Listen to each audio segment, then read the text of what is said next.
Welcome to the Clean Power Hour Live. I'm Tim Montague, your host. Today on the Clean Power Hour, Simon Moores is here. He is the CEO of Benchmark Mineral Intelligence. So excited to have Simon on the show. And before we go to Simon, I want to make a couple of announcements.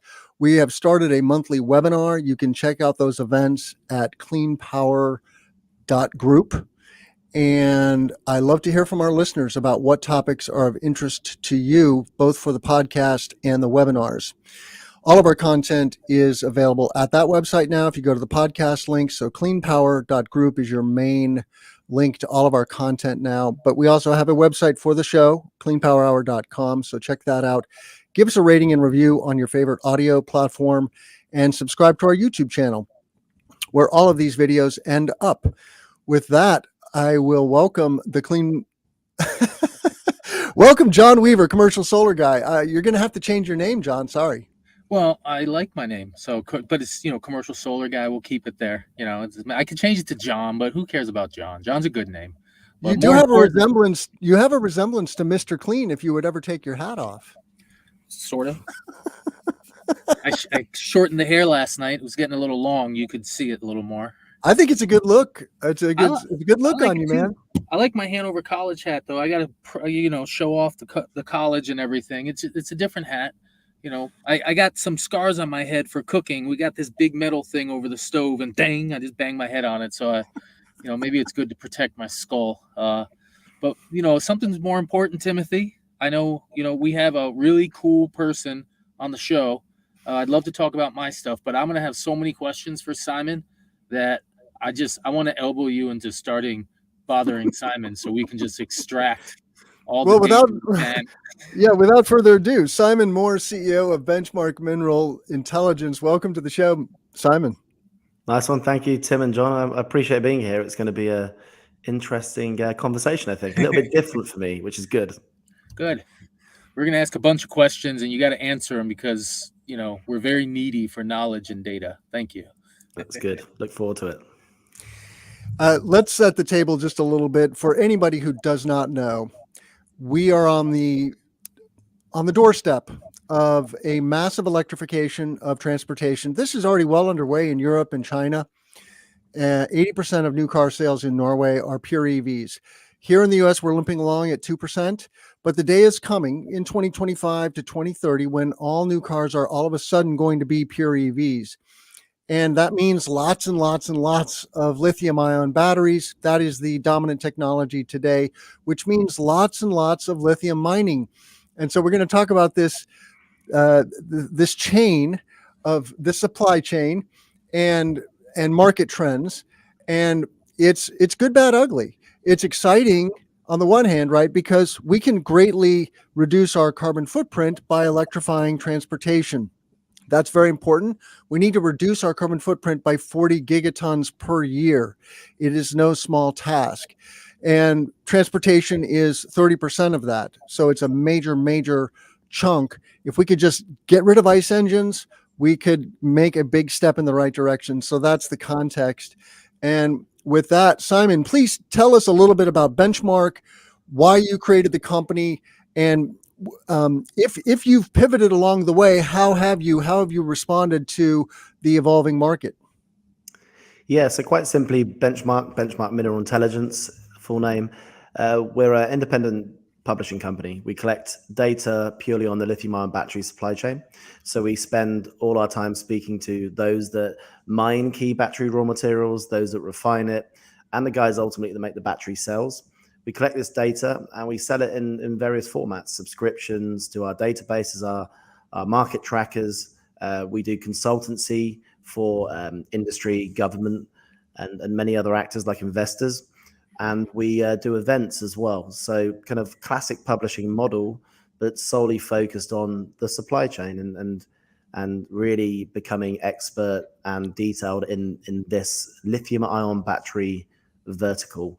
Because, for me, from when we started it, the lithium-ion battery was identified as this platform technology that industries can be built upon. Very good. And as John was saying in the pre-show, he knows you for pumping out interesting data and graphics about the industry. But John, what is your most important question for Simon today? Can we do the things we say we want to do, and when can we do them? And that's really what I follow, because the cumulative effect of CO2, of emissions, are the issue, and the ability to scale manufacturing to meet that is really what it comes down to. We have the technology. Today, hypothetically, we could do all the things we want to do. Of course, it's not going to be the exact same technology, because every single time we apply, throw a bunch of engineers in a room and say, hey, make some batteries, just because they're hanging around it, they're going to do it better. It's called learning curves, hanging around it. But as we see, energy is a multi-decade thing. And like we're seeing in Europe, there's a war that was planned for multiple years in advance. And at least a year ago, one nation started cutting off natural gas to another group of nations in preparation of this war, I do believe, now looking in hindsight. And so it speaks to the importance of what we're doing and how we're going to do it. And so the biggest question is, Simon, how are we going to get from today, where we made a couple million EVs globally, 6, 7, 8, 9, 10, somewhere in that range, to, I don't know, 100 million a year, however many we're going to do per year? How do we get there? What are the paths? And, that's your whole career. So, of course, you can't say it in 3 sentences. But I don't know. What do you see for hope? How many cars are we going to deliver in 2025, 2030? And then you mentioned after 2035, it's off. It's crazy. So what's 2025 and 2030 really going to look like? Yeah. So to answer the kind of the core question, we will get there. We are doing the things that we said we were doing 5 years ago. And I think the last 2 years, it's gone a lot quicker than people anticipated. And the battery industry and the lithium industry has kept up to that. Now, the problem is in the last 2 years, also, you've got a lot of new car companies or existing car companies announcing really aggressive EV targets. You've got governments starting to talk about EVs, the top of government starting to talk about not just EVs, but the lithium-ion battery specifically as well. So geopolitical pressure is added on top of industry pressure to scale up these ambitions. Now, numbers and ambitions, I don't see as proper targets, so we have to discuss that later down the line. But the point is that the way we get there, the answer is we will get there, and we can. It just won't be in the time scale that people initially think. And I think getting there is by doing more of what we've done the last 5 years, but in a significant way, a lot more investment. We need 10x of the investment into this supply chain than we've had in the past, than we're used to. We need the world's biggest mining companies getting into these key battery raw materials, not just sort of the existing specialty chemical companies that are operating. We need bigger thinking, bigger investment on the mining side. That ties up with the big thinking we're seeing on the auto side. And of course, sitting in the middle of the battery plants, which the battery plants are going to be no worries. For me, it takes, as I mentioned before, it's 18 to 24 months to build a gigafactory. It's 5 to 7 years to build a lithium mine. And it's a lot harder to build and scale a lithium mine than it is to build a battery plant. Battery plants aren't easy, but the harder bit is upstream. And so, I mean, we can talk about numbers in a second and during the podcast, right? But from a philosophical perspective, the attention has to go upstream. The money, the scale, the big thinking, the ambition, and it has to happen regionally. It's happening global. It's a global supply chain at the moment, but it has to happen in every continent in the world. Every possible lithium resource is in play now, and so it's a global challenge, and one that we need new people to step up to. The other thing that is kind of freaking me out, I have to be honest, Simon, is that China is manufacturing 550 plus gigawatt hours of batteries, and here in the US, we're producing a measly 44, so less than 1/10. And while Europe is also building factories, they also pale in comparison to China. And while things are okay between the US and China and Europe and China today, as we've seen, that could change, and the conflict between the U.S. and China is ramping up. Right, these nations are in a war for technology, for artificial general intelligence, for military dominance, for economic dominance. And while we are glad to buy a lot of stuff from China today, if they cut off that tap, we are pretty much hosed. Yeah, I mean, the key thing from a battery perspective is China is extremely dominant, right? So of the 405 lithium gigawatt hours of lithium-ion batteries produced last year, China was in and around late 60%, 65 to 70% of that production. The key thing is that China aren't exporting those batteries. Really, they're exporting EVs. So, very early on, China, 2014, 15, identified lithium-ion batteries, threw money into CATL, expanded production there. That was a domestic champion for this industry, and now China is the world's leading EV producer, pure EV producer, and they're being exported, and they're the most readily available vehicles in Europe at the moment. And so that's what's happened there. And the key thing actually from China's role in this is China's not big in terms of domestic production of the raw materials. It doesn't have much lithium. The resources aren't very good. Graphite it is dominant with, and the other raw materials it's not. And so China has actually been proactive on going to different countries, locking up the resources, and refining these raw materials for its battery market. And that's actually something that other regions need to do, because it's not just about building the batteries locally, which allows you to build EVs, allows you to do energy storage systems, but it's all about the supply chain. And I think China's known that for a decade plus, but the US is just getting turned on to this, and so is the EU. The volumes that have been considered viable historically. So I guess it's the U.S. Geological Society or something, but the government agency, that when they say that there are accessible reserves or extractable reserves, there's a very specific term they use, and it's related to the cost-effective extractions. Yeah. And now that pricing is obviously up, and it may not come down for a few years, at least. Now that pricing is up, you mentioned earlier all the lithium plays are in play. Could we hypothetically have a truly global supply chain from manufacturing from every continent? Does every continent have a chance to be involved in this? Oil and stuff was very limited, well, relatively limited. Gold is where it's at, but could EVs change, or energy storage change a little bit how we fight each other, so to say, for our energy going forward? Might we evolve a little because it's spread so differently and spread so broadly with these new costs? Yeah, so I mean, you're right. Compared to oil, where you find it in these vast sort of reservoirs and pockets, if you like, around the world, that has kind of dictated a few countries becoming rich, and then the geopolitics of today.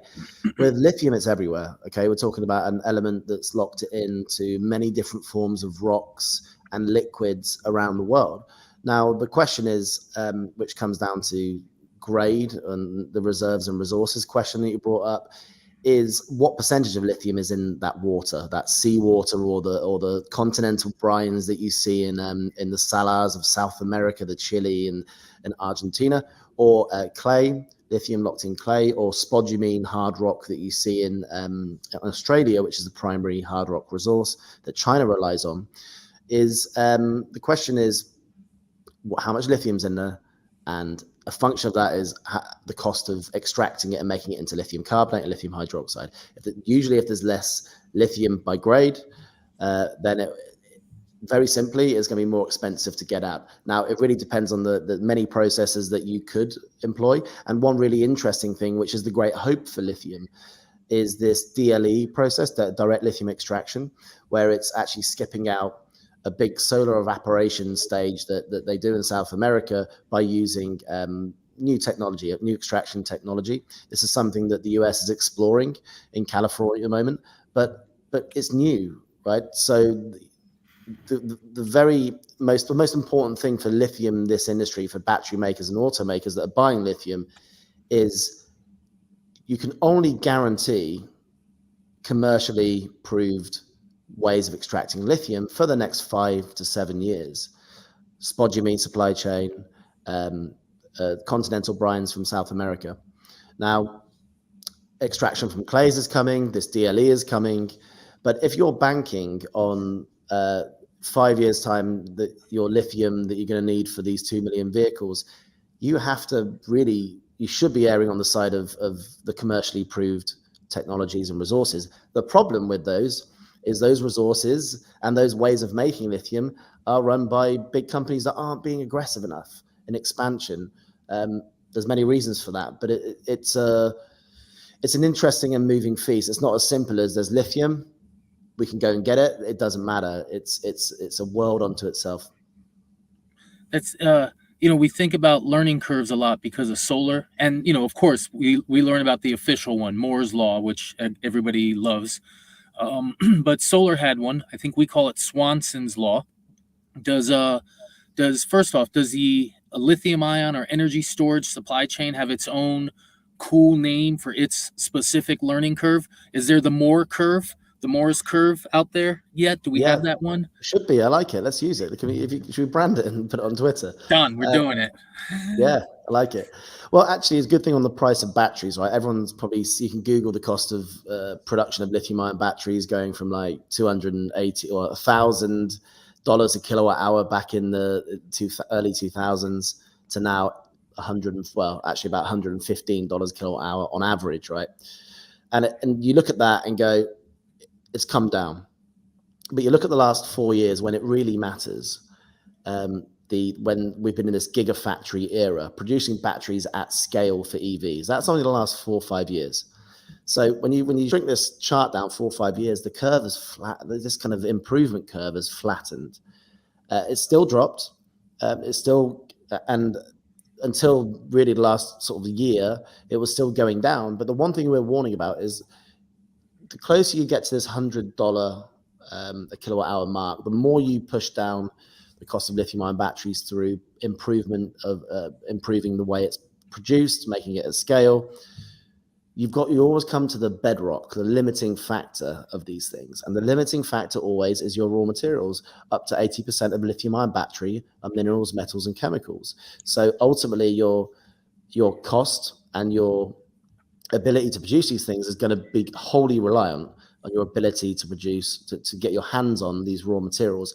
And the two raw materials that scare the hell out of battery makers and automakers are lithium and nickel. And the main reason is they're specialty chemicals. They're not commodities in that sense. They have to be scaled significantly.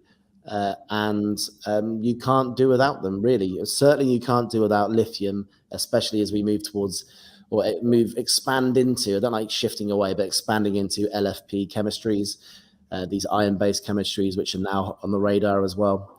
So it's a bit of a ramble of an answer, but hopefully it gave some insight.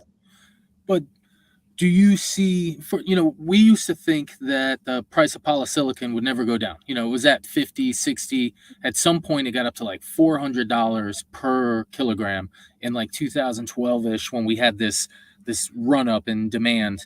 Right now, we might be seeing that with lithium carbonate, but we also saw the cost of polysilicon manufacturing fall under $10. Yeah. And we saw the efficiency increase at the same time. So while the X amount of material and X price of material had a certain thing going on in it, we still were able to get more value out of it by upping our efficiency, by having better manufacturing techniques that use less electricity.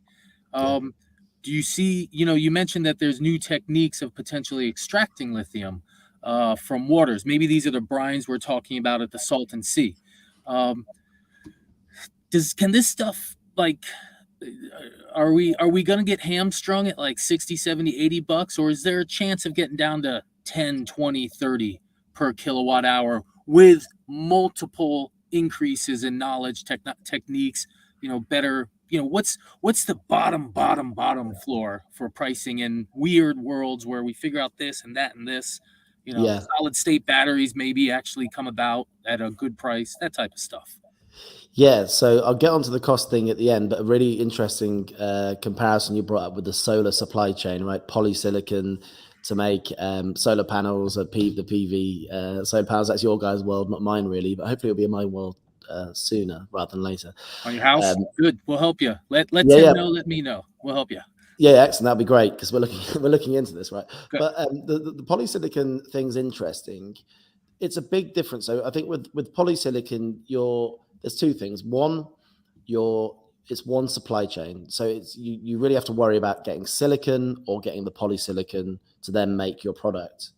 Now, with polysilicon, the majority of it's synthetically manufactured. So as you mentioned, it's a function of the cost of electricity more than it is getting your hands on the silicon. So that will be your primary energy cost. Will be your primary thing that will really, because silicon's quite common, but there'll be different grades of silicon and silica sand that you'd use for sure. But the key thing here actually is the limiting factor is the cost of electricity. So that's one thing. Now, with the only thing synthetically manufactured for batteries is graphite, and only about 50%, 55, 60% of graphite is synthetic that goes into batteries. The rest is natural. So you could argue synthetic graphite has the same comparisons. For lithium, for nickel, for cobalt, manganese, they all have to be dug out the ground, and they all have to be chemically refined, various stages of that supply chain. So these supply chains are quite old, right? So for sure, the way you make these raw materials into chemicals can change. You can maybe shrink that and save some costs on there over time. New extraction technologies for lithium will make that happen, but it's still not synthetically made. It's still coming out of the ground, and there's a cost attached to that. The other thing that's different from the battery supply chain and solar panels is you're not dealing in one supply chain. You've got 5 key elements you've got to nail, 6 probably, right? You've got to nail lithium, you've got to nail graphite on your anode, you've got nickel, manganese, cobalt. If it's LFP, you've got iron and phosphate, but actually don't worry about those. So you've got at least 5 that you have to become an expert on, and you have to manage contracts and relationships and maybe future supply and all these things. And that's the big difference. You've got to be an expert in 5 things, not one. And I think that's the big difference and slowing factor on dropping the cost of batteries. And finally, to answer the final point is lithium-ion batteries will come down in cost. They're actually going up. The NCM has gone up in the last 6 months as a result of the raw materials. But the long-term trend, I don't doubt they'll continue to come down. And the key thing for me would be, who owns the mines? Is it the car companies and battery companies? Because then if it's integrated, it's a different cost. The way you can produce these raw materials for sure. But I think for me, I always envisage that NCM lithium-ion batteries could get to the 70s mark. The LFP could get to the 50s and the 40s mark, 5, 7, 8, 9, 10 years, maybe post 2030 world. But at present, LFP at present, if you look on the battery models, is higher than NCM as a cost now because of the cost of lithium carbonate going up 5 times. So it's the key thing for battery makers of all chemistries is nail your supply chain. It's not about battery making necessarily. It's about being miners, being chemical refiners. And if you lock up the supply chain, you will have dominance of this industry, of the lithium-ion battery industry, and dominance of the EVs and dominance of the ESS market for the next generation, because it's all about the supply chain. I'm curious, Simon, what you think about technology trends. There's a lot of talk about solid state. Does that transition, if and when that day comes, does that change the game, or is lithium going to be front and center still with solid state? Yeah, so solid state's interesting. It is a lithium-ion battery. It's a form of lithium-ion battery, but it is that next gen. So I agree, it's always in its separate category. Still to be proven, right? Like this, the lithium-ion battery took a generation to get into the market. It's invented in the 70s, commercialized in the 90s, and scaled in the late 2000s. You can argue scaled in the 2015s and 16s and 17s. Now, you can shorten that by half when there's a need, for sure. But I still think solid state to get solid state batteries of all various types in a working electric vehicle, I think we're looking at a 2030 and beyond world. But I do think that solid state has its place to play. Would it replace lithium-ion batteries, the chemistries we've been talking about? No, because I think that's a scaling issue. There's performance, which it's working and getting better, and people are mastering the scale and the supply chains, as I mentioned. But solid state is interesting. What else is interesting? For me, probably like sodium-ion batteries, again, sort of later this year. There's various issues with that, but that's another one to watch. Yeah, I think, but I do think we're the lithium-ion battery, NCM, LFP chemistries, they're getting cheaper generally, they're getting better, and they're becoming abundant through these gigafactories that are being built around the world. And those three trends that underpin the lithium-ion battery is very difficult to beat. And today, Chile, as far as I can tell, Chile and Australia are the major centers for sourcing lithium.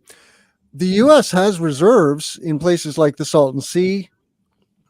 Is it in the works? Are those permits being pulled now for the U.S. to ramp up lithium mining?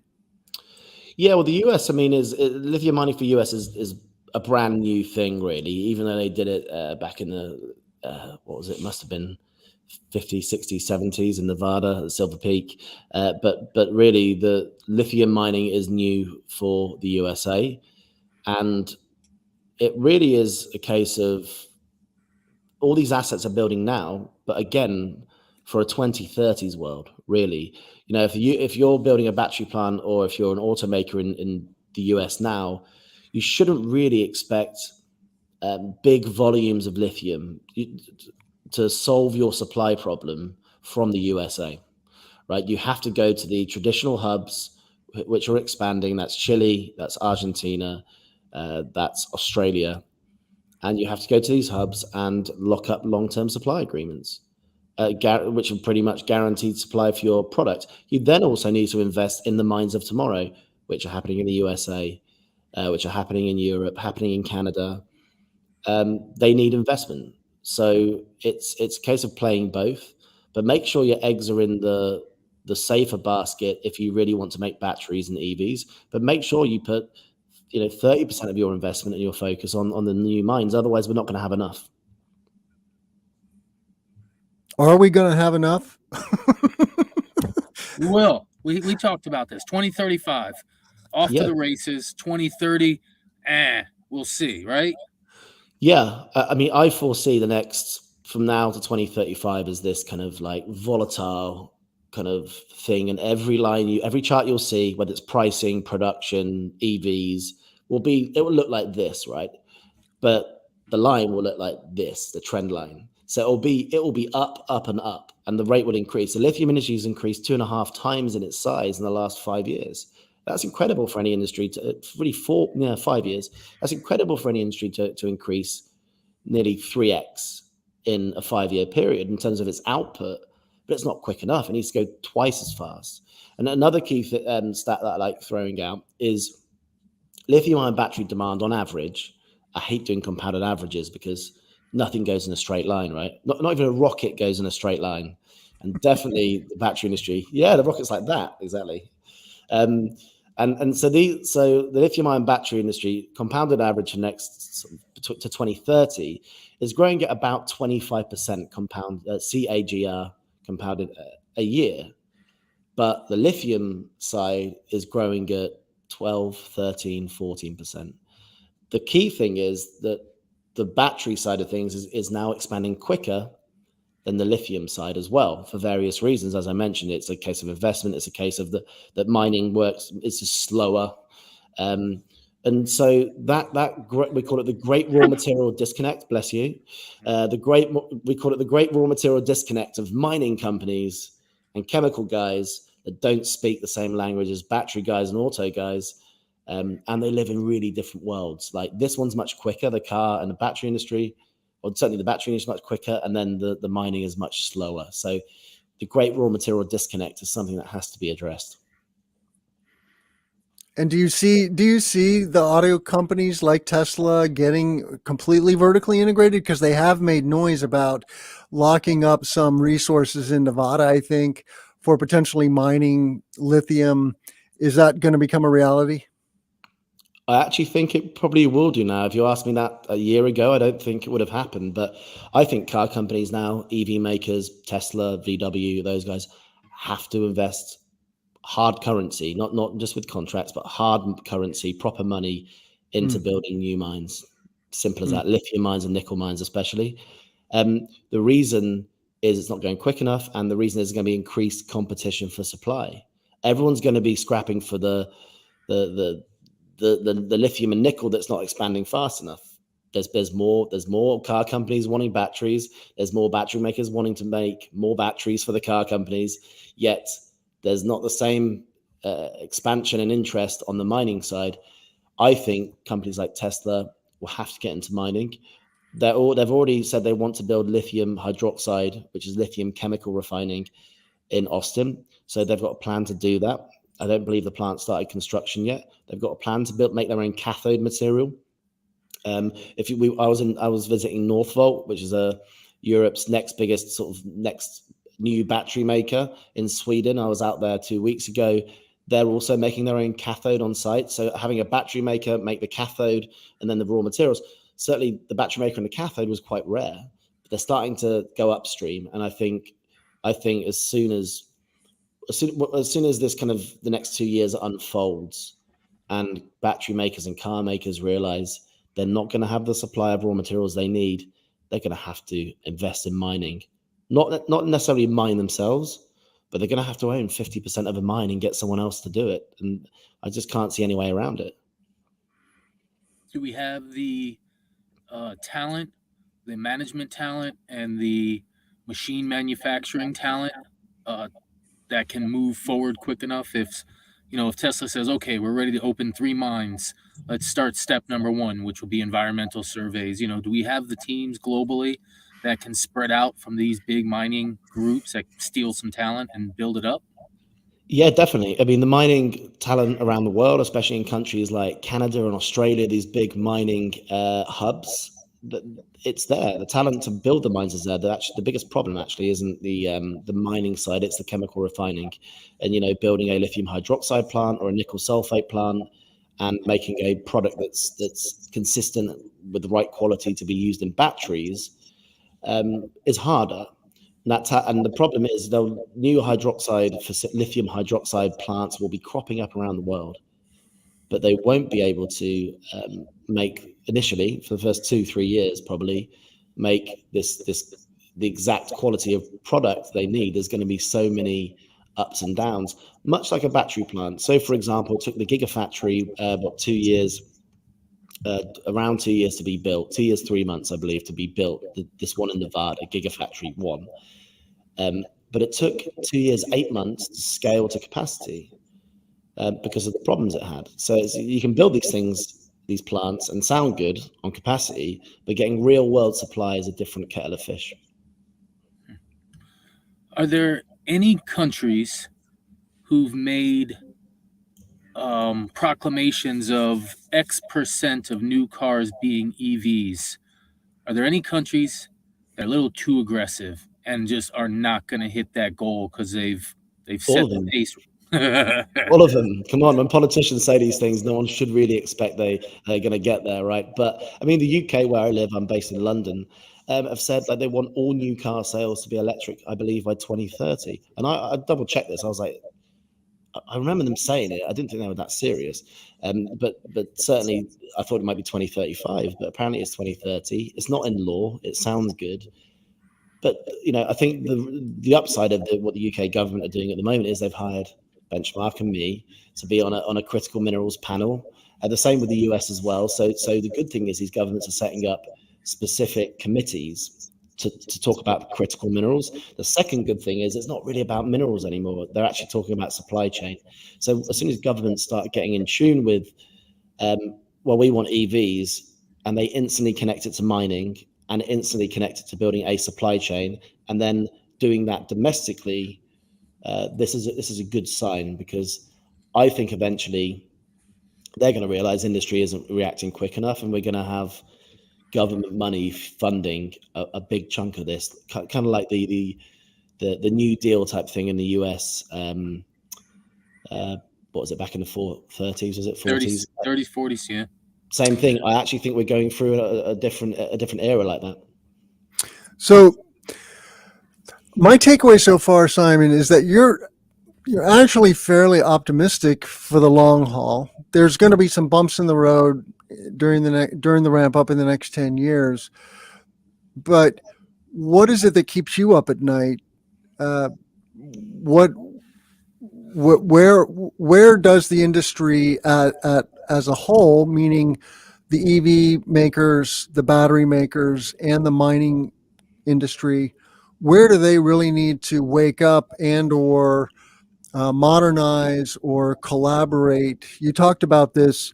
If you were an EV maker, you would absolutely start locking up contracts or buying mining companies, and so. But what is it that keeps you up? I would say the rhetoric from and the ambitions of the legacy automakers that are throwing out such aggressive EV numbers without any attachment to the reality of the supply chain. They might have a close affinity now to batteries, which is a new thing, but certainly not the input raw materials. It sends a message out, almost a message of too ambitious to the wider public that all want EVs now. If my mum's talking about wanting an EV because of the petrol prices or gas prices, and then you're in a different world, trust me. And so people want EVs, but the problem is, my fear is that when OEMs don't hit these targets because they haven't invested in the supply chain to make them, then the public perception could be that it's like a bit of a failure, or it's going too slow, or I want to buy EVs, but I can't buy them because they're too expensive. Tesla just put the price up of the Model 3. So it's not cheaper, it's more expensive now. So my fear is that the overambition makes the general public feel a little bit deflated. It won't be yet. This will be towards the back end of the decade. But I would say that's the main thing. Overall, though, in terms of our ability to do this, it's there and it's already in play. The wheels are already in motion. It's happening. It's just the scale, the ambition side needs to be in check with the reality a bit. Gotcha. I want to make a couple of announcements, and we're going to talk about your event in Toronto. First and foremost, we have a media partnership with Midwest Solar Expo. This is a well-known solar event here in the Midwest in Minneapolis. It is occurring June 20th to 22nd, 2022 in Minneapolis. The website is Midwest Solar Expo. Please check it out, and I will put a link to that in the show notes. You can get a 10% discount with our discount code. We will be there. We look forward to seeing all of our colleagues in solar development, solar construction, and solar manufacturing, as well as batteries. There are some battery talks and vendors coming to these shows now. It is a solar and storage world we live in.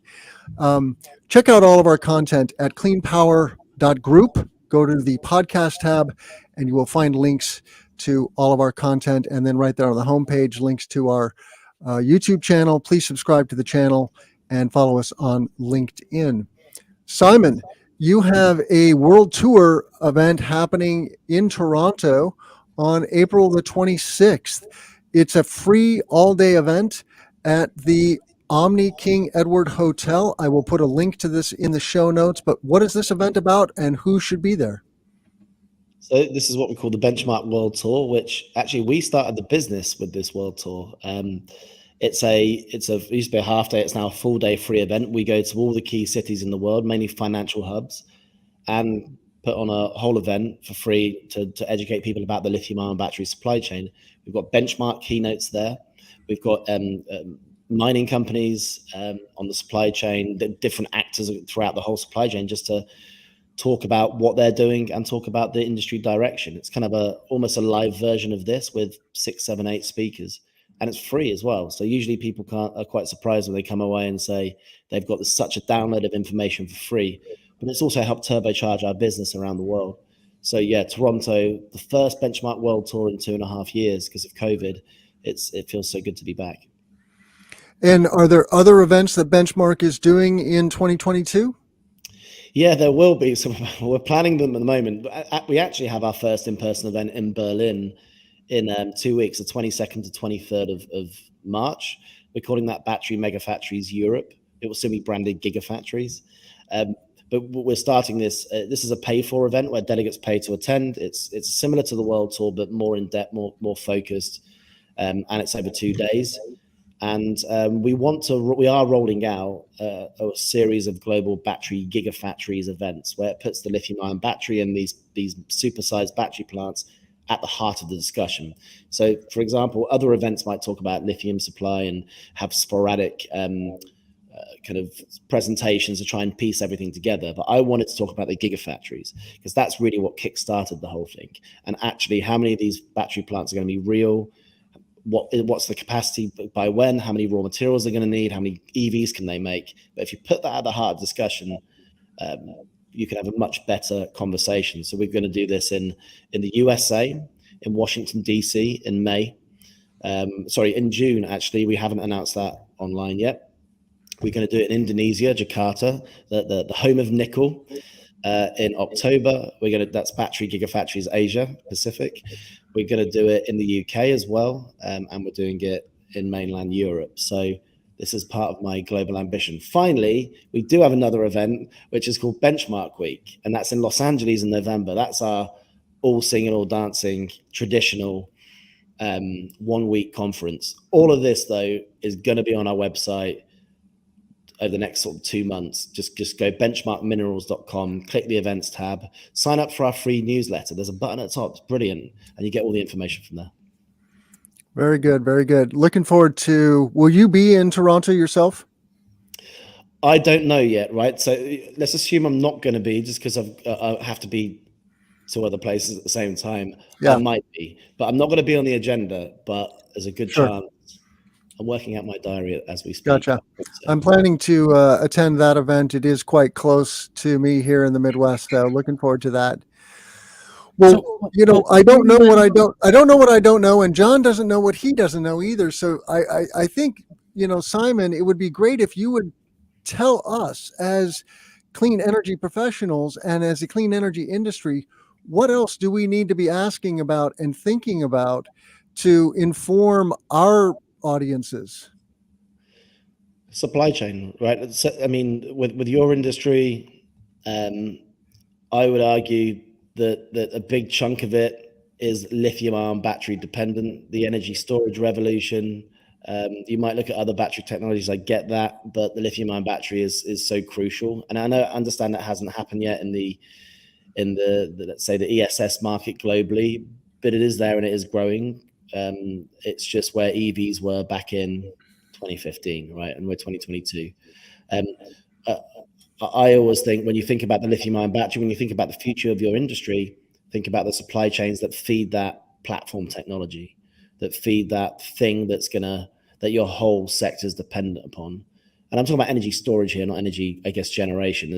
We have to separate the two things. But when you think about batteries, think about supply chain, think about mining. Because people are so detached from mining now. Even we are in the UK, and we used to be 100 years ago, we were wholly reliant on mining as part of the economy, but now it's not part of our even conversation. So yeah, I would say think about supply chain, think about mining. What about your impossible chart? Oh yeah, the impossible chart. I haven't put it out yet, but as I was talking about this kind of like these auto ambitions, and all the big sort of American car companies and now European car companies saying we're going to make sort of X amount of EVs or by 2025, 26 and 2030.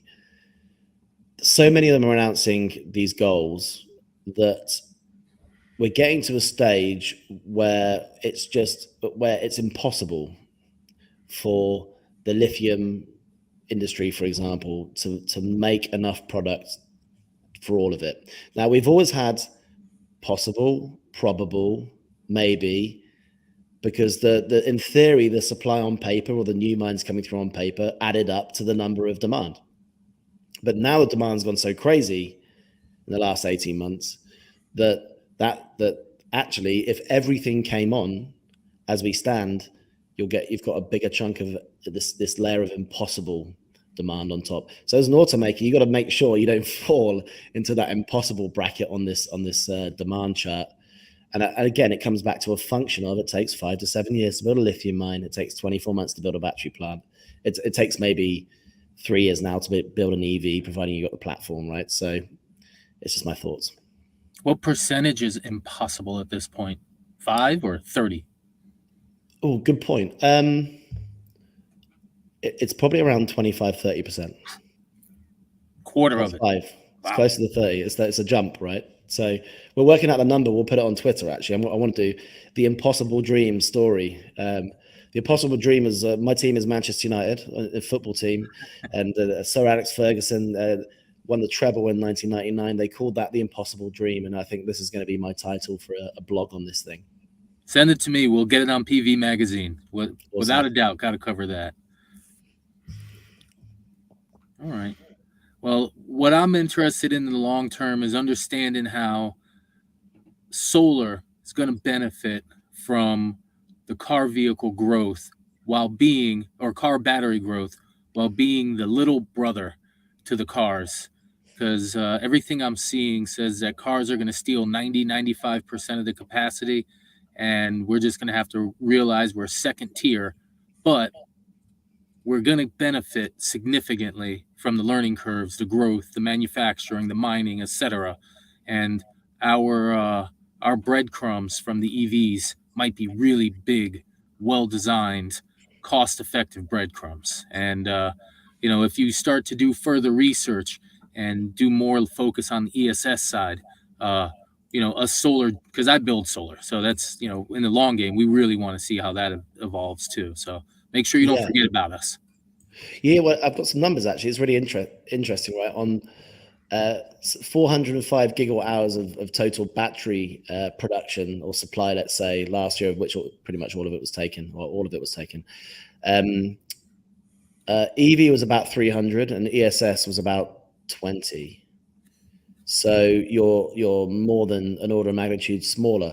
The upside of ESS, energy storage using lithium-ion batteries, the year before it was 10, and the year before that it was 6. So breaking through the doubling from 10 to 20 might seem insignificant, but actually, if you make, I might put up a chart of this. If you just ignore the EV thing for now and just focus on ESS, that's a significant jump. The hard thing, which I think people don't realize about the energy storage, the stationary storage market, is it's actually, for many users of these batteries, it might be, for you guys, it will be different. You might get this, but my industry doesn't. Is it's actually the getting these batteries into energy storage installations is actually higher spec and harder than getting them into EV. Traditionally, the EV was worried about the battery degrading because it was much more volatile market. But what we found recently, it shows the ESS market is taking it seriously, is when you wire these batteries into much bigger installations. So these can go up to half a gigawatt hour. So Tesla's planning a gigawatt hour plus, but these are hundreds of megawatt hours size installations, 5 times the size of the biggest car at least. Then you got to make sure these things don't fail, and because they're so big that if the whole thing starts failing and catching on fire, then you've got a serious sort of problem on your hand. So actually, we always traditionally thought the ESS market would be less picky than the auto market, but at the moment it's turning into a bit more of a challenge than anticipated. Quality control, right? Yeah, quality control matters. Lots of good stuff. Simon, really appreciate the time. It's interesting. We're going to have solar and wind are going to grow concurrently, and solar is going to be very dependent on energy storage. And we see global crises right now making your job one of international focus, and making what we do as solar professionals a very big focus. So good job at choosing it 10 years ago, and keep giving us knowledge. Appreciate it very much. Thank you for the time. No, thank you. And to John's point about storage, as markets mature, like California, where the duck curve is a real thing now, storage becomes ever more important. And that's why you see that early adoption happening there first, but storage is definitely gonna rise more quickly moving forward, and it will be geographic as a renewable energy market matures. Storage is vital because you can knock the head off that duck with stationary storage. And before we let you go, just want to remind our listeners that they can find links to the Benchmark events and the Benchmark website in our show notes. Please check out cleanpower.group. Click on the podcast tab, click on the YouTube channel, subscribe to our channel on audio and video. And I forgot to mention that we are also partnered with another event, and that is the Solar Asset Management Conference that is put on by Solar Plaza. So go to solarplaza.com, and they're hosting an event in Oakland, California, in the Bay Area, April 6th and 7th this year. I will be there with bells on, and so we're grateful for that partnership as well. Simon Moore, CEO of Benchmark Mineral Intelligence, thank you so much for being here, and thank you, John, for bringing him on the show. I'm Tim Montague. Let's grow solar.